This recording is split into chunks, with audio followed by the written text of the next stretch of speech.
Good afternoon or evening and welcome. Kensington Senior Living has 7 unique communities, 4 located in Virginia, Maryland, and New York, and 3 sister communities located in California. Kensington is truly privileged to support care partners and professionals from coast to coast. Kensington focuses on relationship-based care built on the foundation of our promise to love and care for your family as we do our own. That promise was what initially drew me to become a member of the Kensington family, as my father lived there for almost 7 years. It is programs such as the one you're attending now that are so important for those of us walking through a caregiver journey to hear from expert professionals on keeping us current with the latest advances in care, management, and treatment of conditions that affect seniors and their families. Today, you're in for a treat as Tara Jenkins guides you through using music meaningfully with a loved one.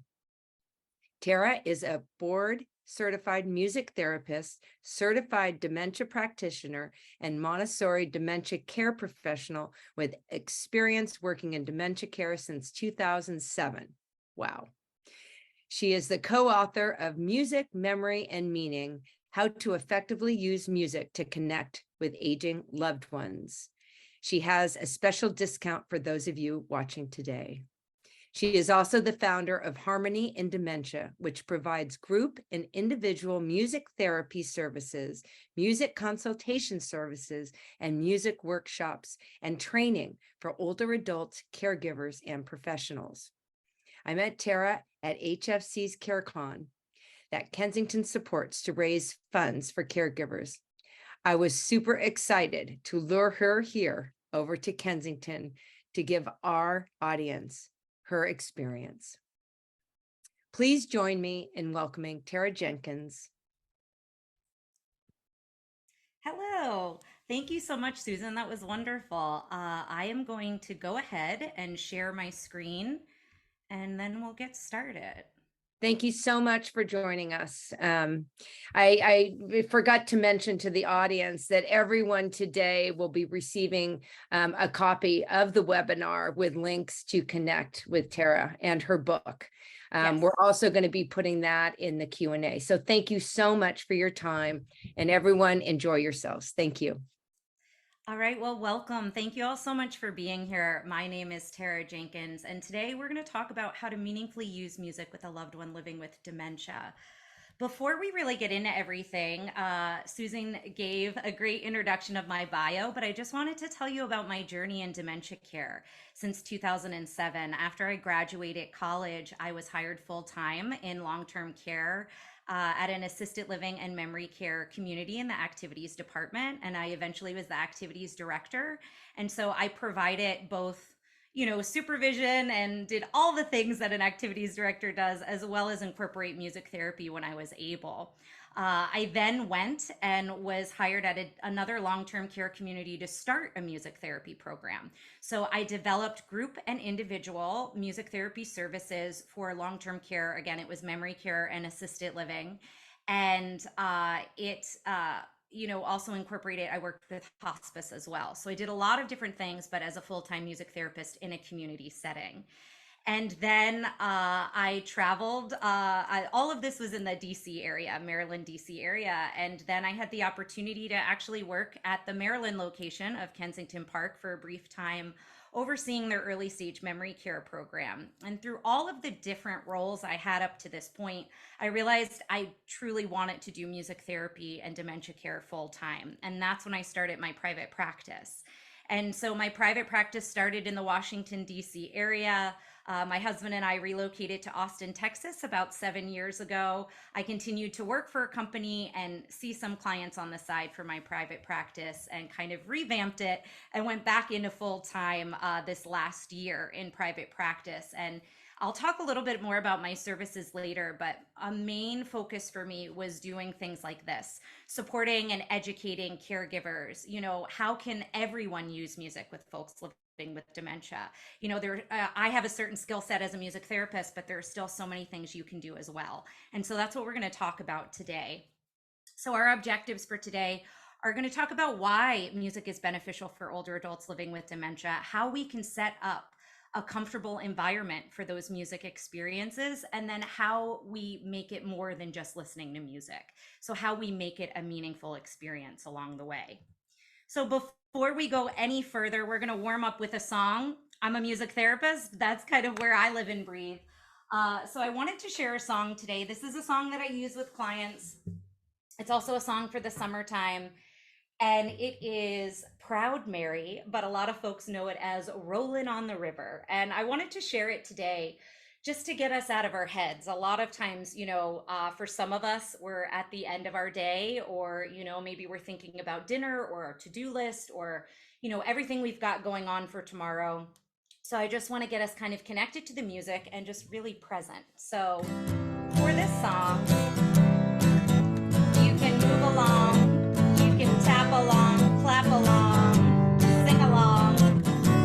Just want you to enjoy it any way you like, and just really be present in that music for the moment, all right? Left a good job in the city, working for the man every night and day. Never lost 1 minute of sleep and worrying about the way things might have been. Big wheel keep on turning, Proud Mary keep on burning, rolling, rolling, rolling on the river. All right, one more verse, back to that chorus. Again, move along, clap along, sing along. Your choice. Here we go. Last verse. Cleaned a lot of plates in Memphis, pumped a lot of pain down in New Orleans. Never saw the good side of the city till I hitched a ride on a riverboat queen. Big wheel keep on turning, Proud Mary keep on burning, rolling, rolling, rolling on the river. Last time, rolling, rolling, rolling on the river.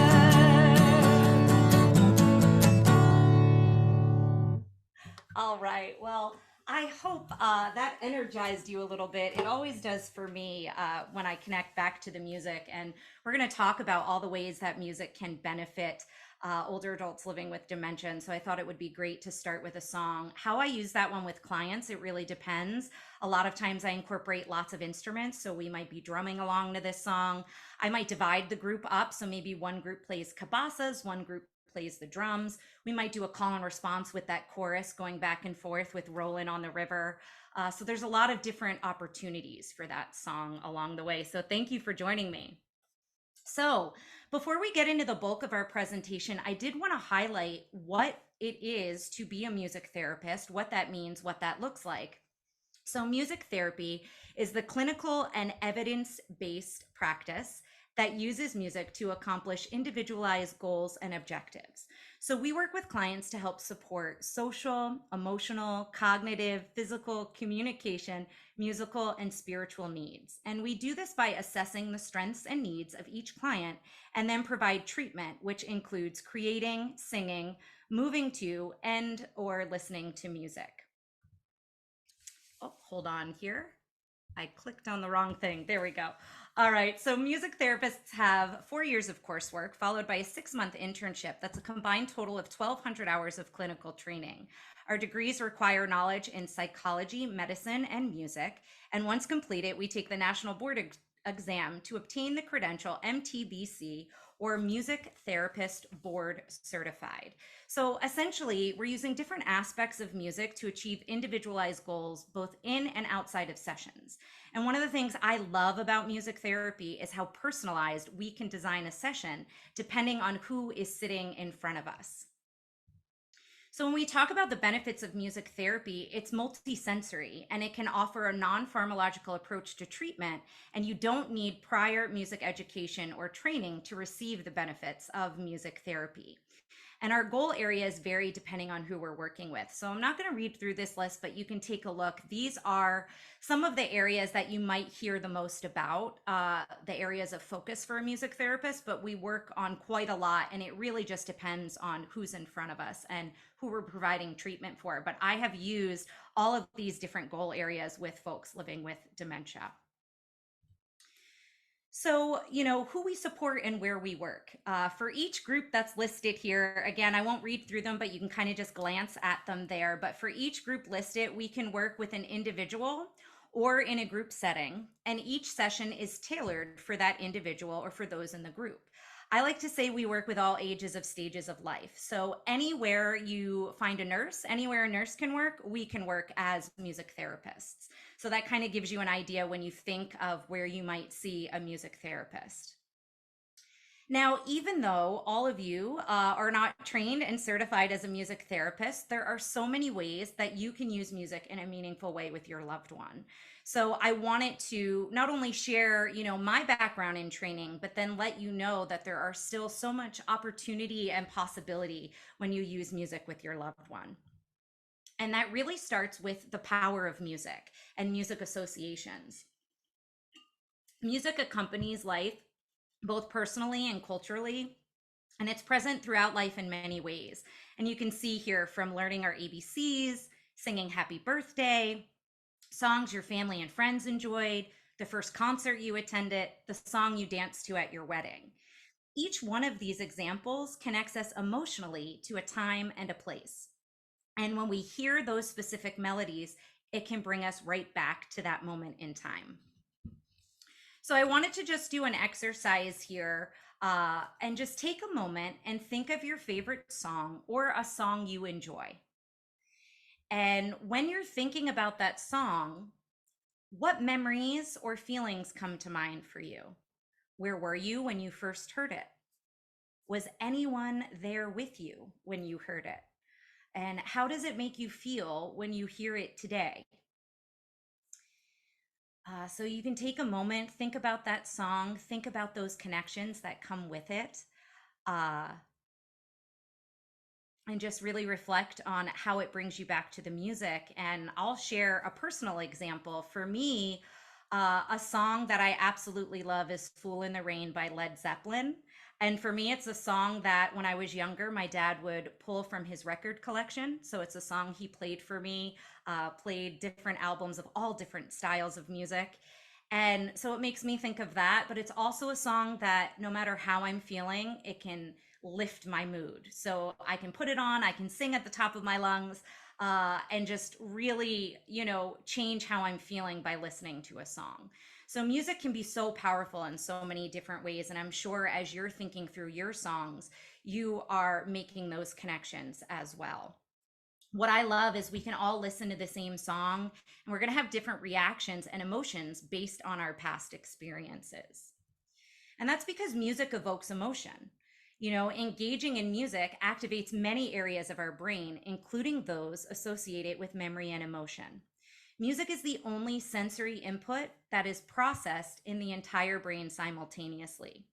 So musical processing is generalized throughout the brain rather than localized in one area. And when different studies have been done, somebody actively participating in music, listening, singing along to music, even thinking about playing the piano, when they're in a scan, different parts of their brain will light up depending on what specifically they're activated in that music experience. And all of this can account for why loved ones living with dementia will retain musical information longer and recall musical memories more clearly than non-musical memories. So as we're engaged in music, our neurons are continuing to fire till they make a connection.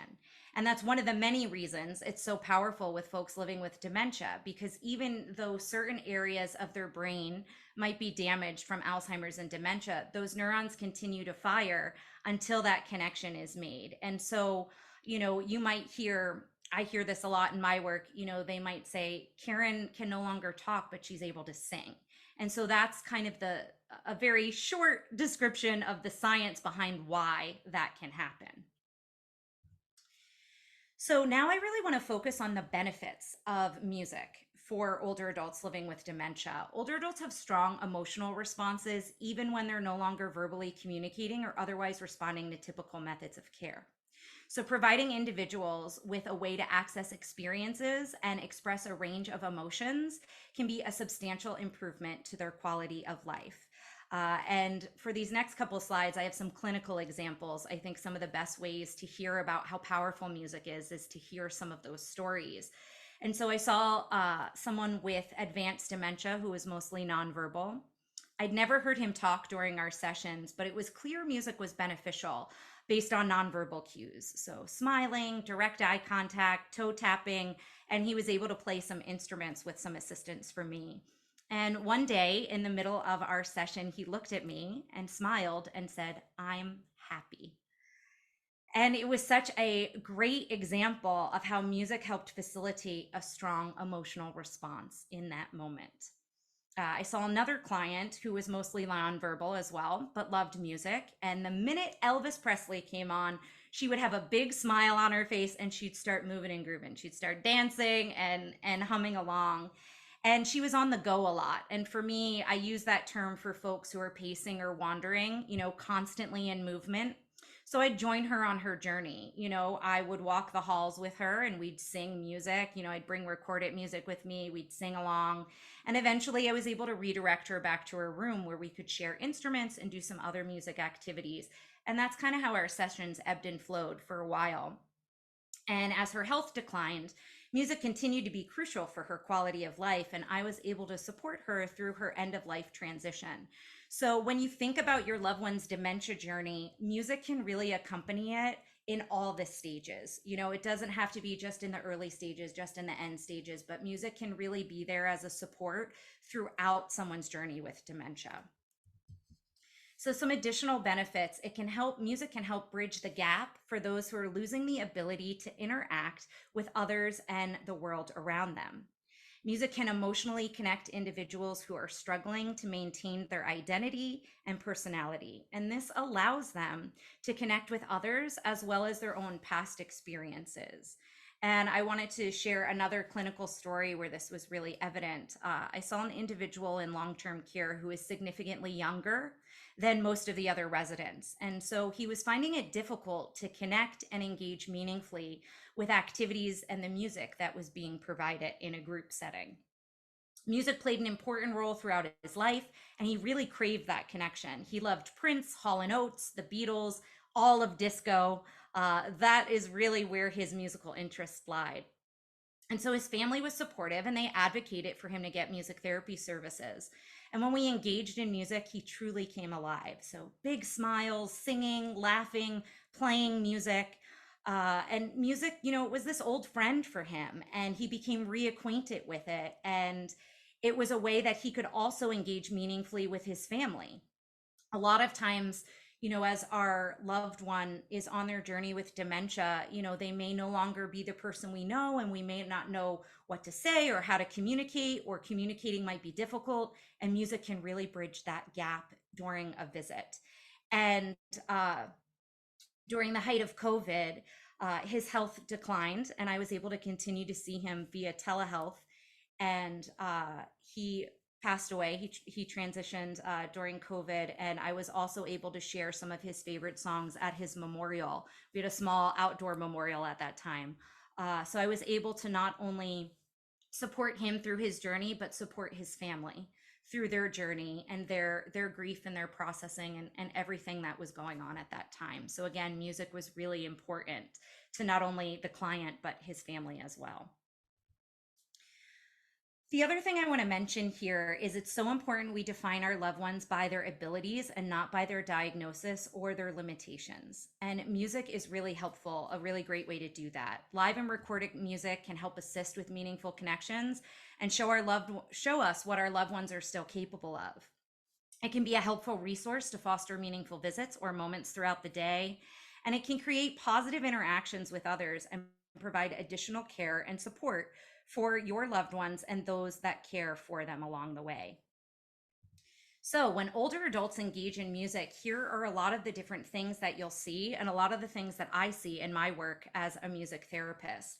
increase socialization with peers and loved ones, creating positive engagement, providing stronger self-esteem and identity. I currently work with someone who was a music educator, and so connecting back to his identity and his self-esteem about being a performer. He was proficient on an instrument he can no longer play, but I'm able to bring in other musical instruments that he can play on, such as an auto harp, which is a stringed instrument where you press a key, it plays a chord. And so I can sing while he plays the chords to a song.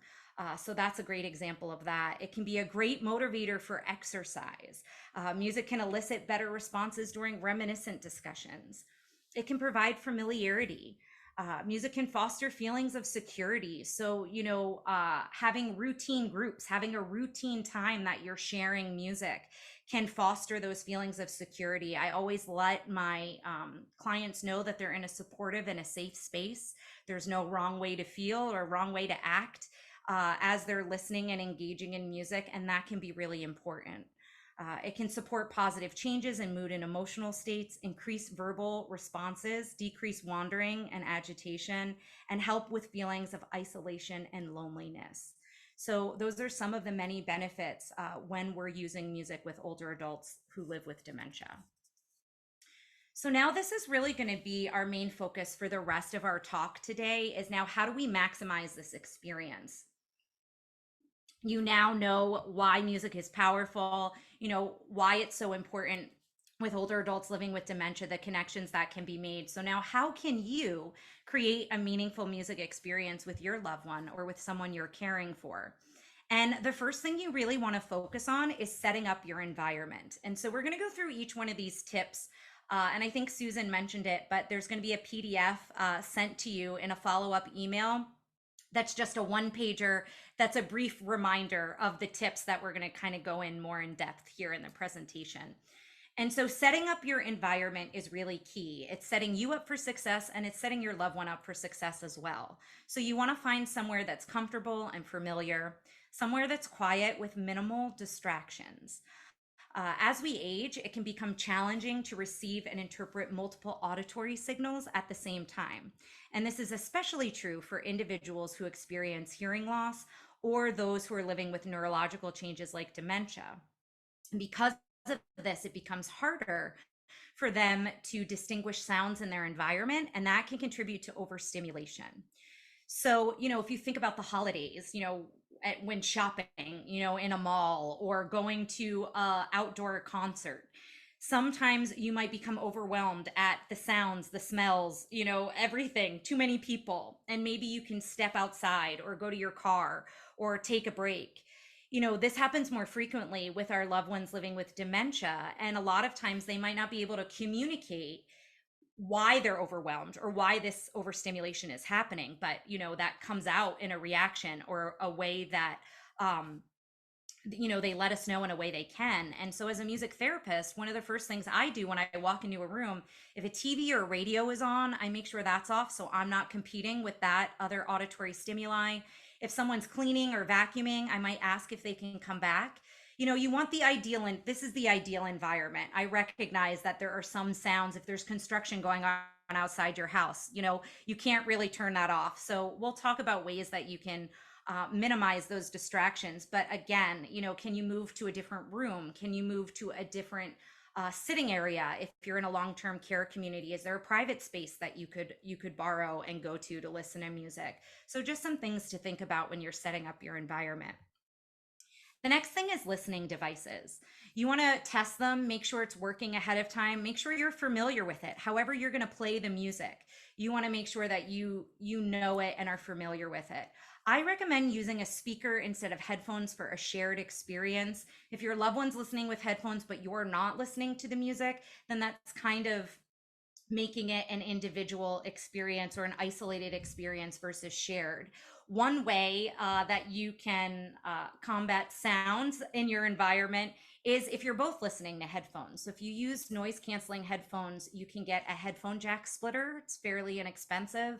And then you both can listen to the same music at the same time. And the noise canceling might help if there's other distractions and sounds in your environment. What I will say is you want to be mindful of folks with hearing aids, and some folks have tactile or sensory issues with something on their ears. So just something to keep in mind as you're trying out different things. The other thing is you want to start the volume at a low level if possible. You can always make it louder. If the music starts too loud, you can create a startle response, and that can make a negative association to music. So if your loved one sees you come in with maybe your computer or a device to play music, they might think back to that startle response and they might not be as open to want to connect and engage in music. So just something else to keep in mind. The next thing you want to do is observe. And as a music therapist, I'm constantly observing and assessing my environment and my clients. And so you want to do the same when you're trying music with your loved one. You want to observe their reactions while the music is playing. And if they're enjoying a song, you might see smiling, singing, moving to the music, clapping, toe tapping, positive verbal statements, relaxed facial muscles and expressions. However, if they're not enjoying a song, you're going to kind of see the opposite. You might see a grimace, tense facial muscles, hands clenched, they just tense all over, arms crossed, covering their ears, walking out of the room, trying to get away from the music, negative verbal statements. And the covering the ears and walking away from music could also mean the music's too loud. So just something that you'll have to kind of investigate and see, what might be the reason for that nonverbal cue from your loved one. So now you want to engage in the music. So as the music is playing and it's clear your loved one, they're giving you feedback that they're enjoying the music, you want to encourage simple movements while listening together. So be sure to move with your loved one. If they're dancing, if they're clapping, if they're, getting their arms going, they're feeling good about this song, mirror their movements. Movements, if your loved one is listening and maybe they're tapping their toes, but they're not doing any movements, here's kind of a list where you can start, toe taps, hand clapping, swaying, taking their hands and swaying along, marching, start with simple movements and see. And a lot of times they might mirror you as well. But getting some movement in there is really beneficial as they're listening to music. So, the thing I want to mention before we go to this next slide is your loved one can also be both an active listener. So that's engaging in movement, like we just discussed, listening with intention, singing along, playing an instrument, and they can be a passive listener. So maybe their eyes are closed, maybe they're doing a light sway, but it's very minimal, it's very gentle, that's okay.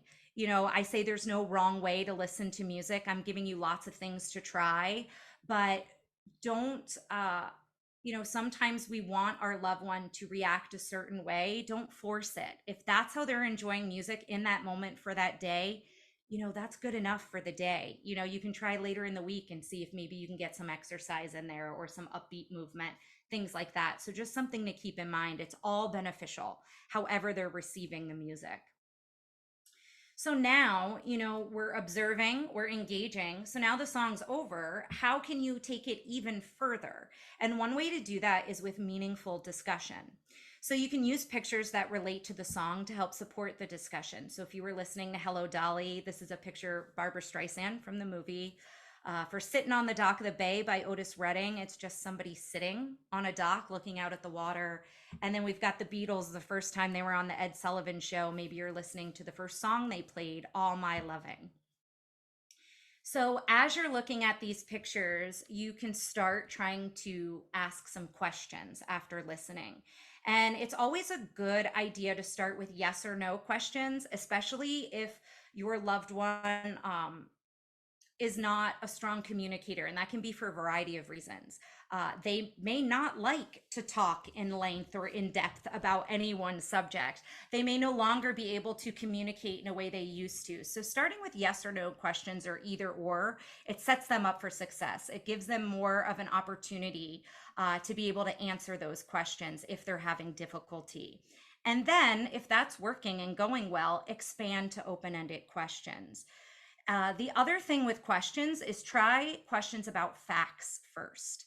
That sometimes is a little easier to talk about than questions about feelings and emotions.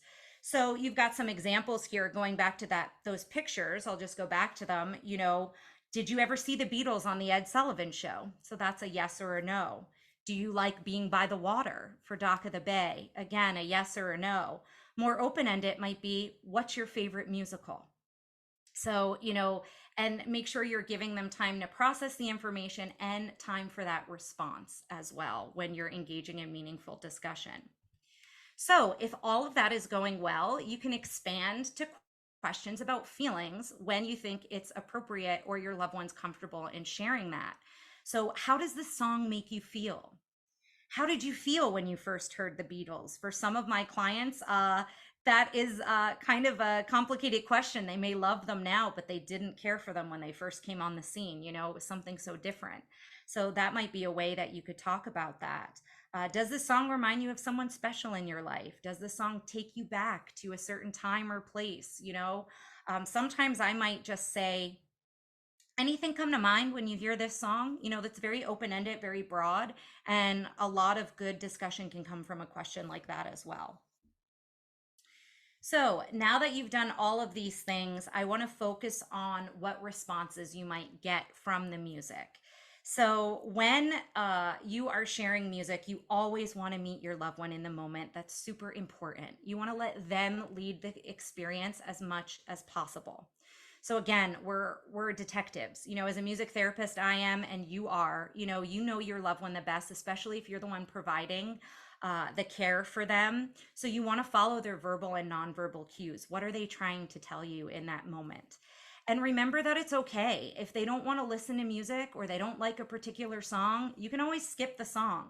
If they don't really enjoy it, go to another song, reapproach and try again later. Maybe now's just not the time for music. And can you go back and share music at another time? I wanted to share another clinical story here for all of you because it showcases music as a strong motivator, but it's also a great example of a moment where you need to reapproach and redirect. And so kind of all of these things happened in this moment. I saw someone living with dementia who I saw individually, so one-on-one for services. And we had a very strong rapport. The minute he saw me, he knew it was time for music. He'd greet me with a big smile and say, "Hey girl, it's good to see you." So music was a huge motivator for this individual. And on this day I arrived and I could hear outside his room as I approached. He was in a heated argument with his roommate about dinner. His roommate was trying to tell him it wasn't time yet, and my client was adamant that he had to get there and had to get there right away. But he was unable. He was in a wheelchair and unable to get him there himself. So he was really insistent with his roommate about this. So I walked in, I tried to diffuse the situation. I tried to redirect to music and my client refused. I tried to offer a snack thinking maybe he was hungry. My client refused.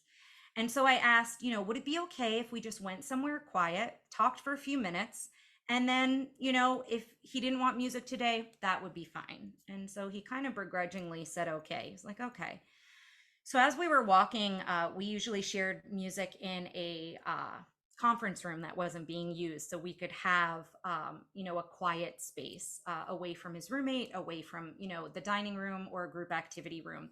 And as we were walking to that room, I let him vent about why he was so upset. I validated how he felt. And I offered again to get him a snack. And he said, "Yeah, that sounds good." So before I left, I put on, he is a Beatles fan. "She Loves You" is his favorite song from them. I put that on. I went and grabbed a snack. And then I came back and he was singing and dancing along and, really engaged in the music. And then we were able to have our music therapy session. We were able to continue with the full session. And so I wanted to share this story as a reminder to all of us that if your loved one refuses music, even if it's something they love, it's better to reapproach, redirect, and change their environment, move to a different space than it is to kind of argue or force the experience. Music should be something that is enjoyable. And if they're not enjoying it, it might be time to pause, and reassess on how you can approach sharing the music as well. The goal is to meet their needs in the moment and try to use music to help support that. And when we follow our loved ones on their journey and observe their verbal and nonverbal cues, like we mentioned before, another one that I didn't touch on that I think is really important is with verbal statements. Even if our loved ones are saying words that don't make sense to us or they don't connect, you want to focus on tone and inflection. A lot of times you can get a lot out of how they're saying something, the way they're saying it, so all of that information, smiling, arms crossed, all of those cues are going to give us more information on how best to move forward. So just some things to keep in mind. Also, when we think of responses to music, crying and sadness are okay when listening to music. You want to support your loved one in the moment and don't try to just make them happy. And the reason I say that is a lot of times I find this if I'm in a long-term care community, staff, they don't want to see their residents upset. They want to see them happy and they want to see them thriving. And, you know, music can connect us to many different emotions all at the same time. And so that might be the only way your loved one can express how they're feeling. They might not be able to verbally tell you, but maybe tearfulness is how they can get that release of that emotion. So really keep that in mind. It's okay if crying and tearfulness happen while they're listening to a song. I always remind my clients that there is no wrong way to feel when it comes to music. What I will say is, if that's becoming frequent, if feelings of sadness are overwhelming, or if your loved one appears to have trouble processing something, that's when you want to seek additional support. That's when you want to reach out to a music therapist, to a social worker, to the activities director. They get to know your residents very well, to their care team, whoever is your core group of folks that you're working with to help provide care. You might want to reach out and see if there's something that can be done, or maybe an assessment and that sort of a thing. So something else to keep in mind. Another clinical example is I had a husband in an assisted living group. His wife was in memory care in the same community, and he asked to hear the song All I Have to Do Is Dream. And we were in a group he was very comfortable with. I saw them regularly for services. And he shared that he requested the song because it reminds him of his wife. But he shared that, for him, it's a happy and loving song, but there's also sadness and sorrow. He began to cry as we sang the song, but wanted to hear the song. And the sadness and sorrow comes from, his wife is living with Alzheimer's. She doesn't always remember him, but this song always makes her feel good when she hears it. So that's another example of how, you can feel a lot of different emotions in one song. And we have that as well. You can think of a song where we might just right now, we might be feeling tired or excited or focusing on other things. Our emotions are always constantly in this flow. And so are our loved ones living with dementia when they're experiencing something. The last thing I wanted to talk about, and then I'm going to briefly highlight my services, my book, and then we'll get to some questions. But the last thing I really wanted to mention, I don't think it's talked about enough, and I always want to educate folks, is adverse reactions to music. Music experiences are not universal to everyone. And it's important that we recognize that people living with dementia can sometimes have adverse reactions to music. We hear so many fantastic examples of the power of music and how it can be used in a meaningful way. And that's what I did today, right? My whole presentation was about that. And I love that this is being shared with the dementia community because it's such an important tool and resource. But it's also important to recognize that when you're sharing music, and as we're striving for person-centered care, not all music experiences are going to be positive for all people. And it's important to be aware of this and to know what to look out for. So I've just got a couple examples there. So listening to preferred music alone. So if you have someone who loves hymns and they're listening to Danny Boy or Amazing Grace, but they're by themselves, maybe in that moment they're connecting to their son's funeral. And so they might get upset by this and they might not be able to process their emotions, or they're having a challenging time with this song. They might not be able to skip it or pause it to let someone know because no one's around. And so this can cause agitation, depression, tearfulness, and other emotions and behaviors that for a caregiver, we might come back and the behavior might seem like it came out of nowhere. They usually love listening to hymns. So that's something to keep in mind. And again, it's because music connects us with multiple feelings, emotions, and memories all at the same time. Another example is becoming overstimulated or disinterested in music. And one way that can happen is if music is constantly playing, if there are no breaks. So, music that may have been beneficial could lose its meaning and connection if the same song is played on repeat all day long. Or if music is constantly on, silence can be just as important for our loved ones living with dementia. And so it's important that they have breaks in their day, even if music is something that is a huge motivator for them. And the last one, strongly encouraging preferred music. Again, your loved one may love Motown, but they want nothing to do with it in that moment. Going back to what I said, you don't want to force that experience. Reapproach, redirect, try again later.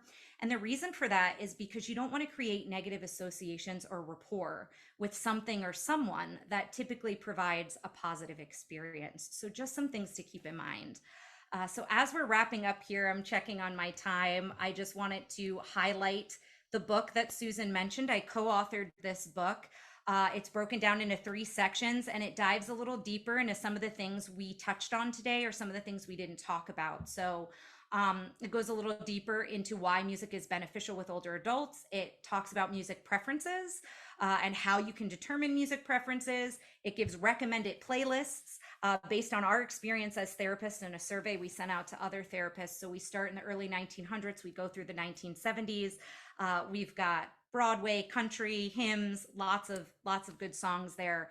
And then the engaged listening discussions are kind of what I walked you through today on how to make a meaningful experience. So you look at the playlist. Under rock and roll is Love Me Tender by Elvis. You go to the engaged listening discussions. It gives you a couple facts about the song, when it was written, that sort of a thing, some ways to engage while the music is playing, and then some questions to ask. So it's really a great place to start if you want to make music meaningful, but you're a little nervous to do it on your own. We are running a special discount. If you order by Friday, July 14th, you will receive $5 off the list price, and there's no code needed. So that discount is just available as you check out. So something I wanted to mention for you there. And then lastly, a little bit about me. I provide group and individual music therapy services, workshops, and education like this, and consultation support. And that is for activity directors, executive directors on how to incorporate music, how to start a music therapy program, how to start a music listening program, consultation support for caregivers as well. So maybe you're using music, but it's not really going the way you want. Maybe we have a 30-minute call and we kind of talk through some things. All of these services are virtual and in person. I'm in the Austin, Texas area, but I also provide these services virtually, and you can contact me on my website if you or someone you know is looking for services. So, some final thoughts. Music can really help bridge the gap when there are challenging moments in the day, or if a visit with family and friends might feel awkward or uncomfortable. And music will bring focus, foster meaningful connections, and create engagement opportunities for everyone. So I believe we are sharing all of this information here in the Q&A, but that is my contact information. The QR code, you can scan it. It's a survey for me. It's anonymous, just lets me know how I did today. It takes 1 to 2 minutes, and there's a link for that as well, but that's everything I have.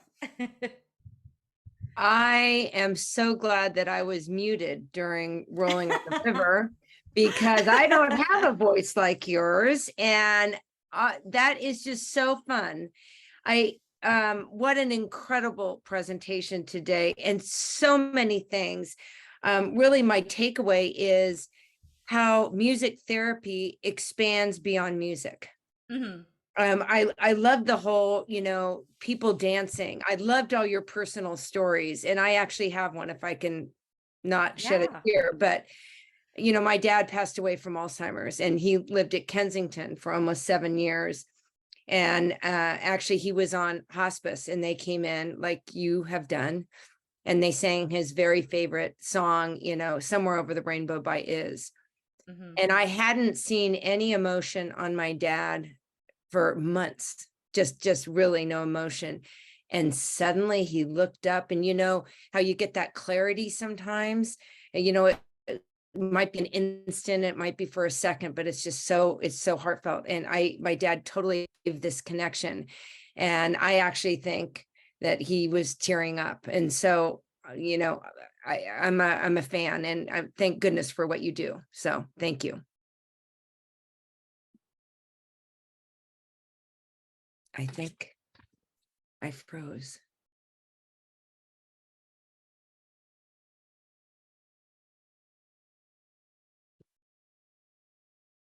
Janelle, did I freeze? No, I think we may have lost Tara for a moment. Just 1 second while I reach out to her. Oh, sorry, audience. I wasn't sure if it was me or our guest, but I'm just going to keep talking. Anyway, I had that personal experience, and what I did, one of the questions that came in was, do you have any ideas to foster engagement through music when visiting a loved one with dementia? And I actually have an idea for that. And this is what I did is, and it was in her final slide, is I created a playlist of all my dad's favorite songs. And then when we were together, I was able to actually play his favorite songs with him. And it gave me a connection, an emotional connection that, it wasn't through conversation, but it was just through this music. And then I could actually carry the conversation with, we went and this was your favorite song and things like that. So I would encourage everybody to make a playlist. It makes visits, so much easier and definitely creates an experience. And I actually believe, and I'm sure Tara would agree with me, but I believe that music, the therapy for music with someone with dementia is not just for the poor person suffering with dementia. I think the music therapy can be for the caregiver as well. It just makes such a pleasant experience in the process for caring for someone. I also wanted to say that one thing that I experienced at Kensington was every day at 4:00. Every day at 4:00 in all the communities, they have what they call happy hour, and they bring all the residents together, and they have live music every day at 4:00. They have karaoke. The caregivers are dancing with the residents. They do a mocktail, and there is so much laughter and happiness and smiles. So I have personally experienced what music can do for individuals suffering with dementia. It's a cruel disease, but somehow music just resonates, and so it's really nice. Anyway, I just wanted to thank Tara. Wonderful presentation. I wanted to thank Kensington. Thank you for producing these wonderful events, and I wanted to remind everybody that you will be sent a copy of this presentation in an email in the next couple of days, and there she is. And please share it with friends and family. And just wanted to check to see if anybody else has any questions. But Connor Duncan has put in the Q&A links to Tara, but also you will be receiving those in an email. So I'm going to ask you a question now. You're back. Yes, I'm so sorry. I'm on my phone now. So if my hand starts moving a little bit, I don't know what's going on with my home internet, but it quit on me. So I am back. And I just wanted to say, I loved that story you shared. And I did catch the end of it before I froze, but music is one of the first things we react to in the womb. And it is one of the last things we respond to. And that's a great example of that. Did someone just ask if you take insurance? So music therapy, that is a great question. We do not. There are very small instances if you co-treat, if you're working on rehabilitative goals, which aren't always the case with folks living with dementia.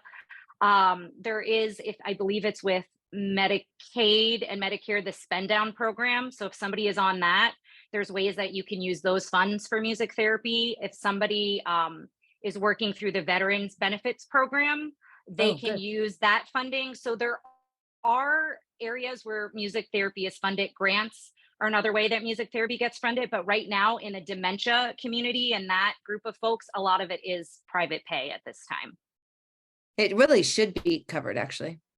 Yeah, it's something that we're striving for. And there's also so we're certified nationally with our credential, but then each state has a state licensure. And so different states are in different processes of that. I know Maryland recently went through, and what that does is if a state has licensure, then they can also offer more state services. So there might be opportunities depending on your state for different state funding, but for that, I'd have to look into the specifics. So I don't know anything offhand for that. What I said when you left us for a minute is that I believe that the music therapy is not just for the patient with dementia, but it's for the caregiver. Oh, 100%. Yeah. And, you know, and the reason I think it should be covered is we all worry about mental health and we all worry about our caregivers and their burnout. Mm-hmm. And it provided me such a better visiting experience when I had music. And I also shared that I had a playlist. And I know that you mentioned that you have playlists in your book. And how great is that? We have the technology now that we can actually bring it with us. But I'm going to end up with one more question here. And that is, what if you do not know your loved one's music preference? Yeah, it's a great question. So we do go into that a little bit in the book, and that can be a whole nother discussion if that's something people are interested in. But the short of it is a lot of research says to start with music that's our late teens and early 20s. So, you know, if your loved one was born in 1931, you kind of do the math to figure out where that would be for them. And the reason why is because that music kind of stays with us the longest. It kind of comes into our kind of concrete and long-term memory. So it's always a good place to start. If you don't know someone's preferences, also reaching out. So if you're a family member, but maybe there's a longtime friend, you know, or there's somebody else in the family or a neighbor down the street, maybe you and maybe that neighbor and that loved one went to music concerts or went and did things, you know, so reaching out to other people who were connected to your loved one can be helpful, as well as I always say trial and error too. You know, sometimes that's the best way to find new music that they enjoy. You know, I use all different kinds of music. Brandy Carlisle. I had one client who loves Brandy Carlisle. So I wouldn't say, you know, only stay with one type of music. You know, our loved ones can appreciate and enjoy music from all different decades and generations. But if you're looking for those strong connections, the place to start is like late teens, early 20s, as well as music that maybe was sung to them when they were younger. So I have a client who's too young for Doris Day, but his mother loved Doris Day. So we do a lot of Doris Day because of that. So yeah, there's a couple options there. Oh, that's great. So I'm going to end with this. It says in the Q&A, great presentation. Thank you for sharing your experiences and expertise. So Thank you so much. I will repeat that. Thank you so much. And thank you to our audience, and wherever you are in the country, have a nice evening or a great afternoon. Stay safe.